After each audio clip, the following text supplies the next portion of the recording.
Magandang araw po sa inyong lahat mga lolo at lola, mga tito at tita. Ako po si Dr. Victor Castillo. Sa loob ng maraming dekada ng aking pagsusuot ng puting uniforme itinuro sa akin at sa aking mga kasamahan ang mga katotohanan na akala namin ay hindi na mababago, na ang mga selula ng utak kapag namatay na ay tuluyan ng nawawala.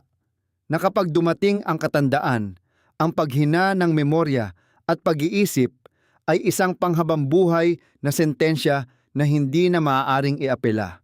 At kapag ang malubhang bukol ng kanser ay umabot na sa utak, wala na itong pag-asa. Ngunit ngayon nakaupo ako rito para sabihin sa inyo ang isang nakakagulat na katotohanan.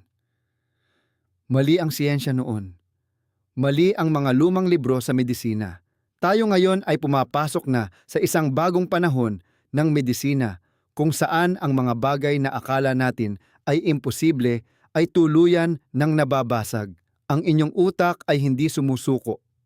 May kakayahan itong kumpunihin ang sarili bumangon at muling lumakas kahit pa matapos ang pinakamalubhang pinsala. Ngunit ang susi para sa himalang pagbangon na ito ay hindi matatagpuan sa anumang mahiwagang gamot sa botika. Nakatago ito sa isang lugar na marahil ay hindi ninyo inaasahan, sa kailaliman ng ating bituka.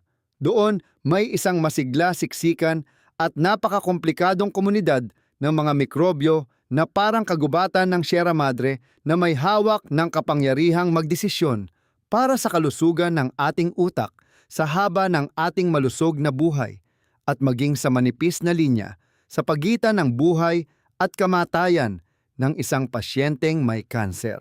Una sa lahat, pag-usapan natin ang kanser. Napakaraming pasyente ko ang nawawala ng pag-asa kapag hawak na nila ang resulta ng kanilang check-up. Naiisip agad nila ang mga araw ng pagpapakimo, pagkalagas ng buhok, pagsusuka at panghihina ng katawan.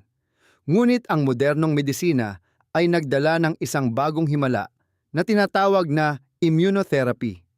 Imbes na gumamit ng nakalalasong kemikal para bombahin pareho ang malusog na selula at selula ng kanser, ginigising ng pamamaraang ito ang inyong mga white blood cells, ang mga natural na pulis ng inyong katawan. Sinasanay sila na maging mabangis para sila mismo ang maghanap at pumatay sa bukol. Kapag gumana ang pamamaraang ito, ang resulta ay talagang hindi kapani-paniwala. Nakakita na ako ng mga pasyenteng may stage 4 na kanser kung saan kumalat na ang bukol sa katawan, ngunit pagkalipas lamang ng ilang panahon, ang mga bukol ay lumiit at tuluyang nawala, ibinabalik sila sa stage 0. Parang isang himala.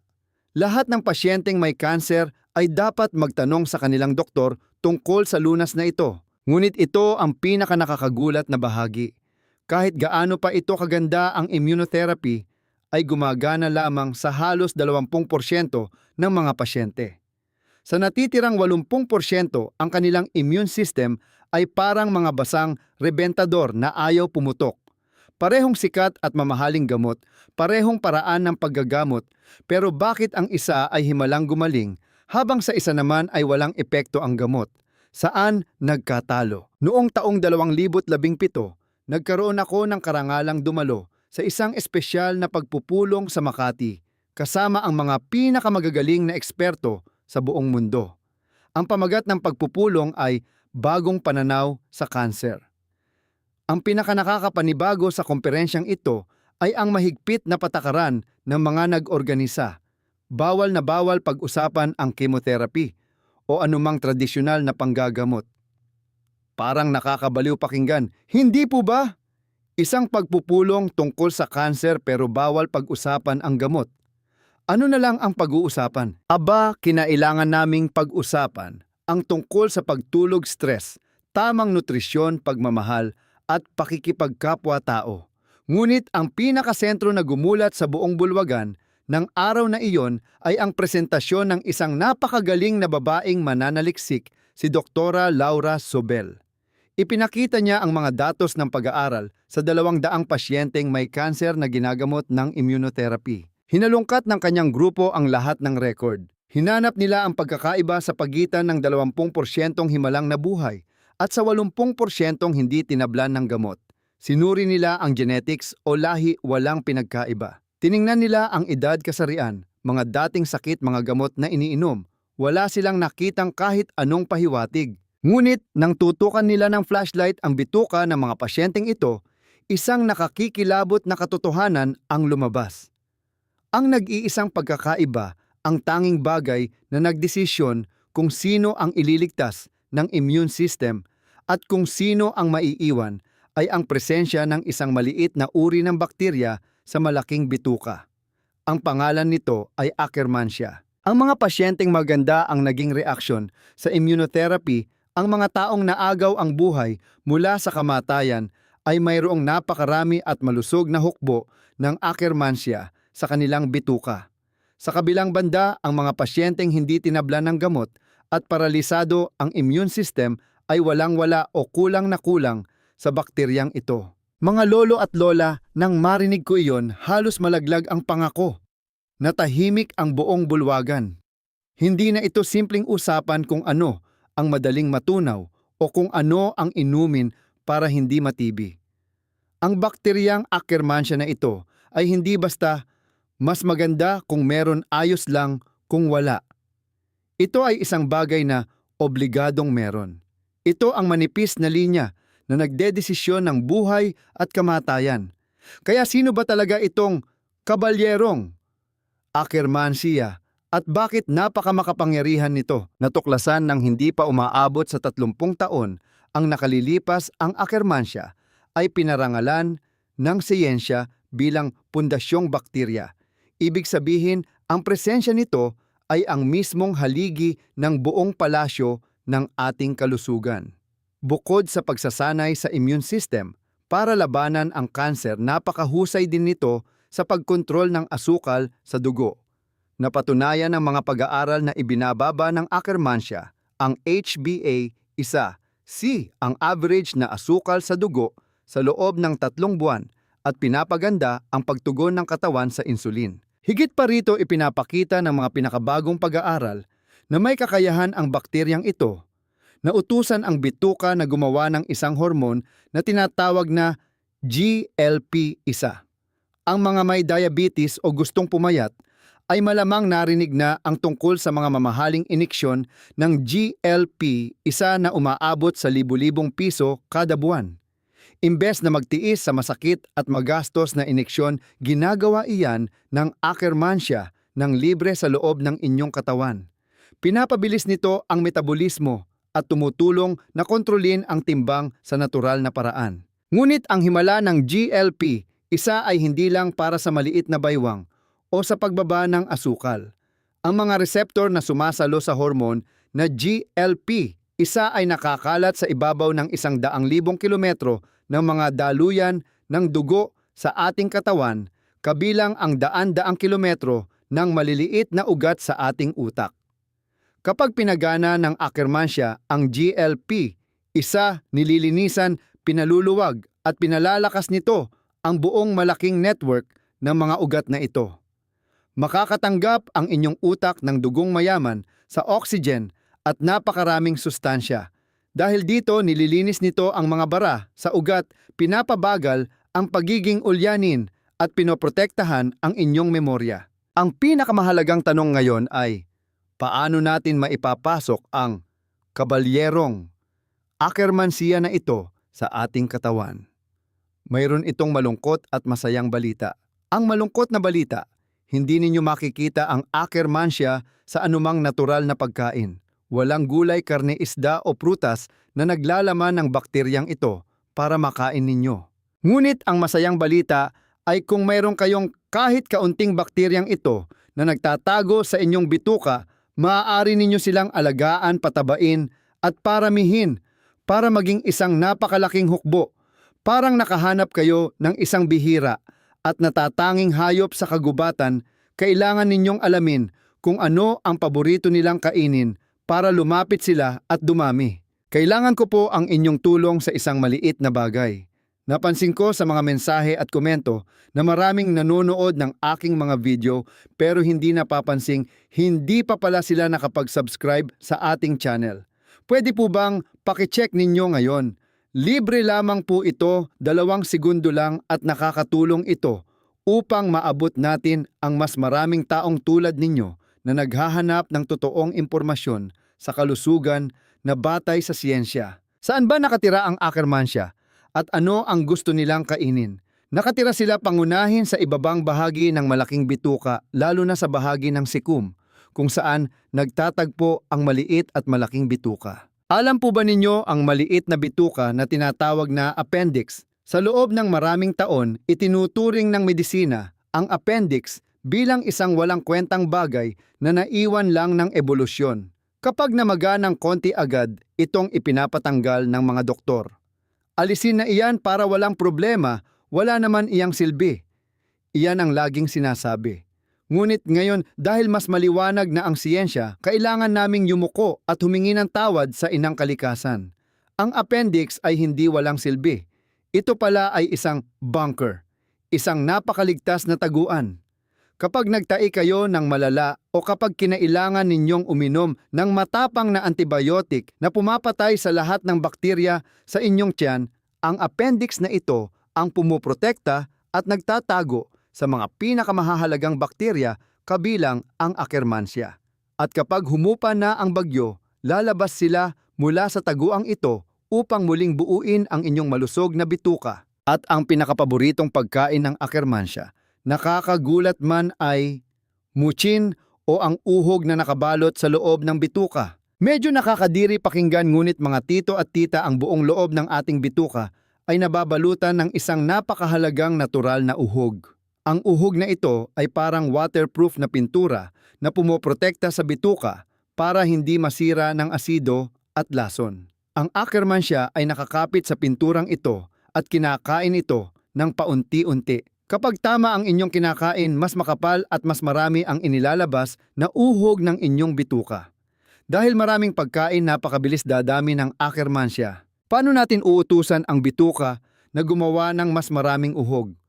Ang susi ay nasa fiber o hibla, at lalo na sa isang grupo ng antioxidants na tinatawag na L-gitanin, isang uri ng polyphenol. Hindi na ninyo kailangang bumili ng mga mamahaling gamot. Pumunta lamang sa palengke at bumili ng Granada pomegranate. Ang katas ng Granada ay isa sa mga pinakamagandang pataba para sa Akkermansia.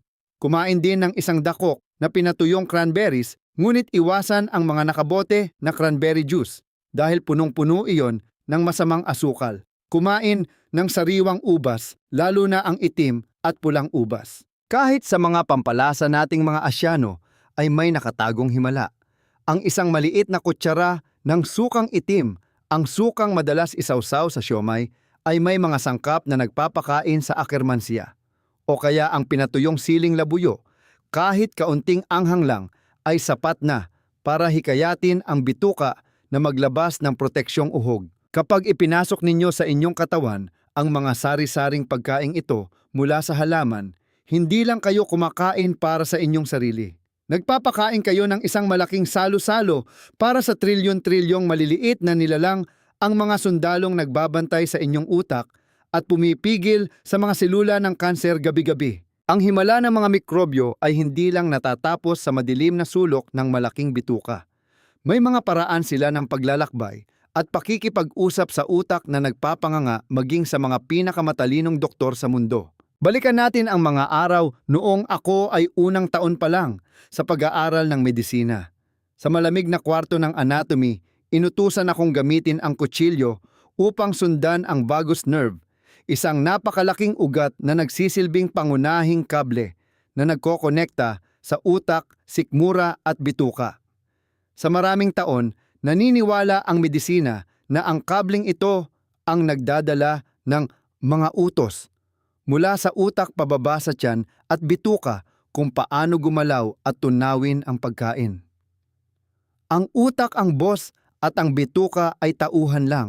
Ngunit muli, ang kayabangan ng tao ay sinampal ng inang kalikasan.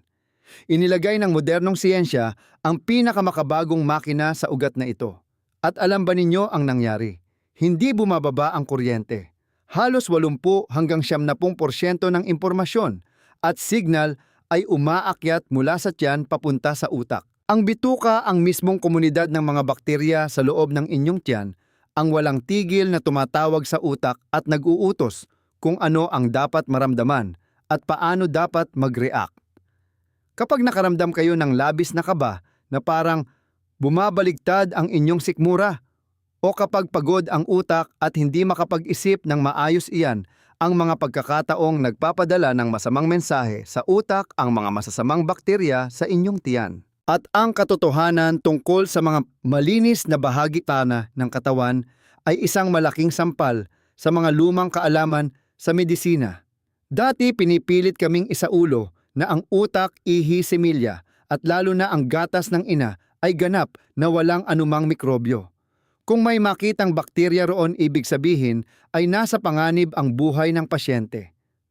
Maling-mali po mga tito at tita. Pag-usapan natin ang gatas ng ina. Ang colostrum o ang unang gatas para sa sanggol ay hindi malinis sa mikrobyo. Sa sagradong sandali, kung kailan sinusubukan ng sanggol na dumede sa kanyang ina para sa unang lagok ng gatas, hindi lang nutrisyon at antibodies ang ibinibigay ng ina.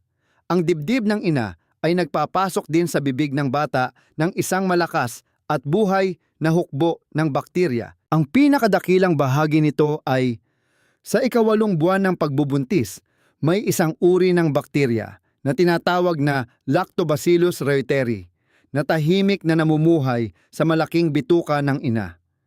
Dahil sa isang hindi nakikitang utos ng kalikasan, bigla silang tumatawid sa dingding ng bituka at sumasakay sa mga selula ng dugo. Parang mga pasahero na sumakay ng bus na dumadaloy sa dugo, lumalangoy sila pataas at eksaktong bumababa sa mga daluyan ng gatas sa dibdib ng ina. Maghihintay sila roon hanggang sa isilang ang bata at papasok sila sa katawan ng sanggol para itayo ang unang pundasyon ng immune system nito. Ang pagtuklas na ito ay napakaganda at napakadakila, kaya naman ako, isang lalaking doktor at siyentipiko, ay madalas maluha dahil sa kamanghamanghang gawa ng Diyos. Paano naman ang ating utak? Dati ang pamamaga ng utak o meningitis ay isang sentensya ng kamatayan. Ngunit ngayon, natuklasan ng mga siyentipiko na may mga malulusog na bakterya na nakatira mismo sa loob ng utak ng tao. Paano sila nakaakyat sa nakasarang bungo?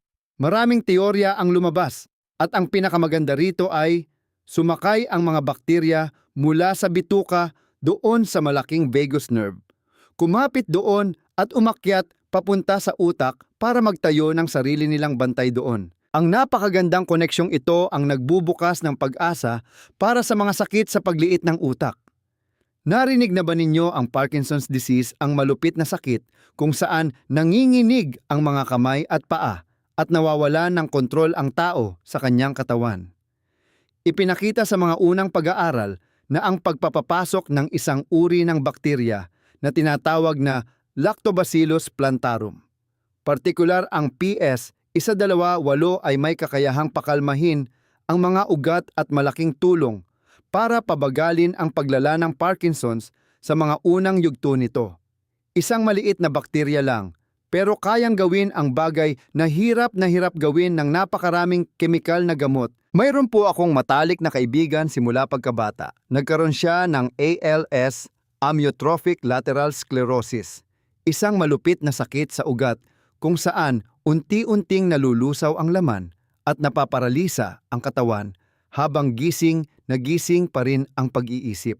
Sa mga taon na wala akong magawa kundi panooring manghina ang aking kaibigan, nagbasa ng mga pag-aaral tungkol sa microbiome para maghahanap ng himala. Kahit hindi inabot ng kaibigan ko ang araw na nakahanap na ang siyensya ng gamot, ang mga pag-aaral tungkol sa kung paano na ililigtas ng bakterya sa tiyan, ang ating utak ay nagbibigay ng liwanag sa mundo ng siyensya araw-araw. At balikan natin ang ating bakteryang sumasakay, ang Lactobacillus reuteri. Hindi lang pala ito nagbibigay ng immune system sa mga sanggol. Kapag malusog itong nakatira sa bituka ng mga matatanda, nagpapadala ito ng mensahe sa utak at nag-uutos, maglabas ka ng oxytocin. Gaya ng nabanggit ko noon, ang oxytocin ay ang hormon ng pagmamahal at pag-uugnayan. Ito ang hormon na umaapaw sa inyong utak kapag niyakap ninyo ng mahigpit ang inyong apo, matapos ang matagal na pagkawalay, o kapag nakatanggap kayo ng mainit na halik mula sa inyong asawa. Ang utak ay hindi lang isang malamig na makina na sumasagot ng math. Ito ang sentro ng mga emosyon na gumagawa sa atin na tao sa tunay na kahulugan nito. At kamangha-mangha ang nagkokontrol pala sa emosyong ito ay isang uri ng bakterya na nakabaon sa ilalim ng inyong tiyan. Madalas tayong natatakot sa Alzheimer's, ang sakit na pag-uulianin ng matatanda. Ngunit ipinapakita ng mga bagong pag-aaral na ang sakit sa pagkawala ng memorya ay may hindi nakikitang koneksyon sa pamamaga ng gilagid, pagkabulok ng ngipin dahil sa masamang bakterya sa bibig at pagkasira ng balanse ng bakterya sa bituka, irritable bowel syndrome. Hindi ninyo nakikita ang mga masamang bakterya, ngunit unti-unti nilang nilalason ang utak. Ang pag-aalaga sa kalusugan ng inyong mga ngipin, pagnguya ng mabuti sa pagkain at pagkain ng maraming gulay para sa inyong bituka ay siya palang pinakamatibay na kalasag para panatilihing malinaw ang inyong isip sa inyong pagtanda. Kapag naintindihan natin ang himalang ito, mapipilitan tayong sagutin ang isa sa mga pinakamalaking tanong sa buhay ng tao. Kailan ba talaga nagsisimula ang pagtanda? Karamihan sa atin ay nababahala sa numero. Pagtungtong ng edad 40 o 50, nagsisimulang kumulubot ang balat, sumasakit ang buto at kasukasuan at pabago-bago ang timbang. Mapapabuntong hininga na lang tayo at tatanggapin, matanda na kasi ako. Itinanim ng lipunan sa ating isipan na ang panghihina ng katawan sa edad 50 ay natural lang sa biology ng tao. Pero gusto kong malaman ninyo ang isang nakakaluwag na katotohanan. Ang inyong katawan ay hindi tumatanda ng kasing bilis ng iniisip ninyo. Ang totoo, nagsisimula na tayong tumatanda sa sandaling isinilang tayo at umiyak sa unang pagkakataon. Tuloy-tuloy na proseso ito, pero ang bilis nito ay napakagandang pag-aralan. Sinukat ng mga siyentipiko ang metabolismo ng tao ang nagpapasya kung paano natin sinusunog ang enerhiya at nag-iipon ng taba at hinati ito sa 4 na yugto. Pagkapanganak, napakataas ng metabolismo para palakihin ang bata. Mula edad 1 hanggang 20, dahan-dahan itong bumababa. At mula edad 20 hanggang 60 ang metabolismo ng tao ay idinisenyo para maging matatag, walang anumang malaking pagbaba. Pagkalampas lamang ng edad 60, saka ito bababa ng kaunti, mga 17% hanggang sa umabot tayo ng 90 taong gulang. Ano ang ibig sabihin nito? Ibig sabihin ang panghihina, madaling pagkapagod, biglaang pagtaba o paghina ng katawan na nararanasan ninyo sa edad na 45 hanggang 50 ay hindi dahil sa paghina ng natural na katawan, kundi dahil ito sa bigat ng stress mula sa kapaligiran sa modernong pamumuhay at sa nakalalasong tensyon na pinapasa ng inyong katawan sa loob ng maraming dekada na pumipilit sa inyong metabolismo na mag-strike. Hindi ninyo kontrolado ang pagbabago ng hormone kapag nagmenopause na ang mga kababaihan. Ngunit kayang-kaya ninyong labanan ang panghihinang iyan sa pamamagitan ng pagpapalusog sa mga bakterya sa inyong bituka, pag-iwas sa stress, tamang ehersisyo at pagkontrol sa mga pangmatagalang sakit. Ang inyong katawan ay may buo pang kakayahang ayusin ang sarili kung bibigyan ninyo lamang ito ng pagkakataon. At mayroon pang isang pinakadakila at pinakamakapangyarihang gamot laban sa pagtanda na nais kong banggitin bago tayo magtapos. Hindi ito nabibili sa botika, hindi ito katas ng anumang halaman, at lalong hindi ito pagpapagutom sa sarili tulad ng ketosis. Bagamat may medikal na tulong ang keto sa epilepsy o brain cancer, hindi ito kayang panindigan ng lahat panghabang buhay. Ang pinakamagandang gamot na ito ay walang iba kundi ang pakikipagkapwa-tao at pakikisalamuha. Ang napakaraming medikal na ebidensya sa buong mundo na nakuha mula sa mga lugar kung saan pinakamatagal mabuhay ang mga tao ay nagpapatunay na ang sikreto para sa mahaba, masaya at malinaw na buhay ay wala sa mga food supplements at wala sa mga mamahaling swero. Nakasalalay ito sa pagkakaroon ng mga taong nagmamahal sa inyo sa pag-uusap sa pakikisalamuha at sa pakiramdam na kayo ay may silbi pa rin. Ang kalungkutan ay isang uri ng lason na mabilis na nagpapatuyo sa utak, mas mabilis pa sa mga bara ng Alzheimer's disease. Kung gusto ninyong magtayo ng matibay na baluti laban sa paglipas ng panahon, simulan na ninyong ayusin ang inyong mga samahan at pagkakaibigan pagdating ng edad 40. Alisin ang mga taong nagbibigay lamang ng stress. Patibayin ang pagmamahalan sa pamilya. Humanap ng mga matatandang kaibigan para sabay na uminom ng tatsaa o kape, maglaro ng chess o sungka at magkwentuhan. Ang inyong utak sa tulong ng mga himalang bakterya tulad ng Lactobacillus reuteri ay susuklian kayo ng napakaraming hormon ng kaligayahan na pananatilihing maliwanag at malinaw ang inyong isipan. Ngayon, bago natin tapusin ang ating kwento tungkol sa kamanghamanghang mundo ng mga mikrobyo, gusto ko sanang ibaba muna ninyo ang inyong cellphone o tanggalin ang inyong tingin sa screen. Bagalan po natin ang ating paghinga. Huminga ng malalim, pakiramdaman ang sariwang hangin na pumapasok sa inyong baga at dahan-dahang ilabas ang hangin. Sa katahimikan ng inyong kwarto, pakinggan ninyo ang inyong sariling katawan. Ang mahihinang pagtunog mula sa inyong tiyan, ang walang kapagurang pagtibok ng inyong puso, at ang pag-agos ng inyong mga isipin. Lahat ng iyan ay pruweba ng isang napakagandang buhay na pinuprotektahan ng Diyos at ng inang kalikasan. Ang modernong medisina kasama ng mga mamahaling MRI ultrasound at matatapang na gamot ay talagang malakas. Ngunit kaming mga doktor kailangan naming mapagkumbabang tanggapin na napakaliit lang ng alam namin tungkol sa dakilang kapangyarihan ng katawan na pagalingin ang sarili nito. Hindi kayang itest ng doktor ang lahat, hindi namin nakikita ang bawat isang bakteryang nagpapakahirap iligtas kayo tuwing gabi. Ang pinakamalaking kapangyarihan ay wala sa kamay ng doktor. Nasa mismong pakikinig ninyo ito. Palaging nagpapadala ng mensahe ang ating katawan. Ang pagsakit ng ulo, ang mababaw na tulog, o ang pag-utot, iyan ay paghingi ng tulong ng kagubatan sa loob ng inyong tiyan. Mahalin ninyo ito. Bigyan ninyo sila ng masustansyang pagkain tulad ng gulay at prutas. Ngumiti kayo ng mas madalas para maglabas ng oxytocin. Dahil ang buhay na ito, ang katawang ito, ay ang pinakasagradong regalong ibinigay sa inyo. Hindi kailanman huli ang lahat para simulan ulit ang pag-aalaga rito. Para sa ating pinakamahalagang aral ngayon, tigilan na natin ang pagkatakot sa pagtanda. Sa halip, magpasalamat tayo dahil tayo ay buhay pa at may pagkakataon pang tumanda. Ang pagtanda ay isang biyaya, hindi isang parusa. Kung nakapagbigay ng bagong pag-asa at mas maliwanag na pananaw sa kalusugan, ang artikulong ito, nakikiusap po ako na tulungan ninyo akong palaganapin ito. I-share ninyo ang artikulong ito sa inyong mga mahal sa buhay, sa mga kaibigang lumalaban sa sakit, o sa kahit na sinong nalilito sa napakaraming impormasyon tungkol sa kalusugan na nagkalat ngayon. At mangyari po lamang na mag-iwan ng komento sa ibaba. Ipaalam ninyo sa akin kung anong bahagi ang pinakanagustuhan ninyo o kung anong masustansyang pagkain ang idadagdag ninyo bukas para pakainin ang mga tahimik na bayani sa inyong bituka.